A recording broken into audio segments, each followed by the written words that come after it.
Oi! O estudo de células neurais nos ajuda a entender o que são e como se desenvolvem algumas doenças no nosso cérebro. Aqui eu falo com o Rodrigo Madeiro, que é pós-doutorando no Laboratório de Células-Tronco do Instituto DOR e estuda como neurônios humanos, que são feitos a partir de células-tronco produzidas em laboratório, se comportam na presença de substâncias e podem virar tratamentos no futuro. Rodrigo, fala pra gente como a biologia celular pode nos ajudar na pesquisa de doenças do cérebro. Bom, a biologia celular, ela é um campo da ciência onde a gente explora os fenômenos que estão relacionados com as células, né? Na neurociência, nós usamos neurônios em cultura para entender como que, por exemplo, o cérebro é formado, mas também para entender como que determinadas doenças funcionam, né? Como que por exemplo, uma doença de Alzheimer, como que a pessoa vai esquecendo as coisas, por que as células vão morrendo, o que ataca essas células, e de uma determinada maneira também a gente pode usar essa informação para tentar achar algum tratamento para essas doenças. E como se estuda, como se busca esse tratamento? Bom, nós aqui no laboratório, nós cultivamos neurônios em plaquinhas de cultivo, e esses neurônios eles são feitos a partir de células-tronco geradas a partir de pacientes. Então o paciente ele doa um pouquinho de célula dele, pode ser uma célula da pele ou da urina, e nós transformamos essa célula numa célula-tronco. A partir dessa célula-tronco nós geramos os neurônios. E podem ser neurônios de pessoas que não têm nenhuma doença, que são consideradas células controle, ou as células que vêm dos pacientes.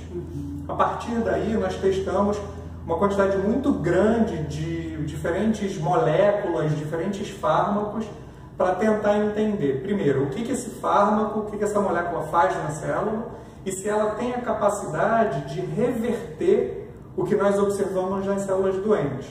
Um exemplo disso é que, por exemplo, na doença de Alzheimer, doença de Parkinson, que são doenças neurodegenerativas, as células elas diminuem de tamanho, os neurônios perdem os prolongamentos que eles têm e acabam morrendo. Então nós queremos saber se algumas moléculas dessas, alguns fármacos têm a capacidade de impedir essa degeneração e impedir essa morte celular. A microscopia e a robótica podem auxiliar nisso? A microscopia e a robótica são dois campos que têm conversado intimamente agora e que um tem contribuído muito com o outro, porque, como eu falei, você pode estar usando uma biblioteca com milhões de fármacos, com milhões de moléculas. E imagina uma pessoa ter que ver cada uma delas em um pocinho separadamente. Isso ia levar milhões de anos e a gente nunca ia chegar numa resposta. Então, hoje existem diversos equipamentos robóticos, como um desses que a gente observa aqui atrás, e que auxilia não só no cultivo da célula, na preparação da placa, como também no cuidado com as células, na troca do meio de cultura que a gente usa para alimentar elas, mas também na aplicação desses fármacos e depois para fazer as imagens das células e analisar cada uma delas. Então todo esse processo é automatizado, tá? Então a gente costuma chamar de microscopia automatizada. No processo de automação não é só um equipamento que está envolvido, né? Então nós temos primeiro o microscópio. O microscópio ele é um pouco diferente do que a gente está acostumado a ver nos laboratórios. Né? Ele é um equipamento desenhado para fazer todo o movimento da amostra, foco e aquisição das imagens de forma automática. E tem um software que controla isso para você dispensar as drogas e os fármacos, os componentes que você está testando.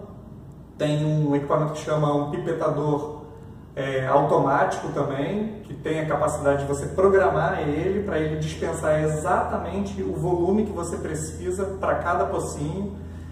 Tem um outro que é uma lavadora de placas automática, uma estufa de cultivo celular robotizado. Então, na verdade, o coração do sistema é você ter o mínimo de interferência humana possível. Tá? É que você consiga que a célula seja cultivada de maneira automática, que as análises, e principalmente que as análises sejam feitas sem interferência humana. Nós, pesquisadores, nós damos algumas referências para os programas que vão fazer essas análises e ele usa essas referências para todas as células que estão sendo analisadas. Isso em microscopia é muito importante porque pode haver um viés muito grande do pesquisador. Ele pode selecionar a imagem que mais agrada a ele, mas isso não necessariamente pode refletir a realidade daquele experimento.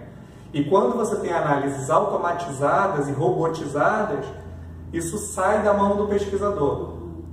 E você pode chegar muito mais rápido e com muito mais precisão e muito mais reprodutibilidade em resultados que vão ser úteis para, no futuro, desenvolver novos tratamentos para doenças relacionadas ao cérebro. Curta o vídeo para ajudar na divulgação do canal e inscreva-se para acompanhar as postagens. Um beijo e até logo!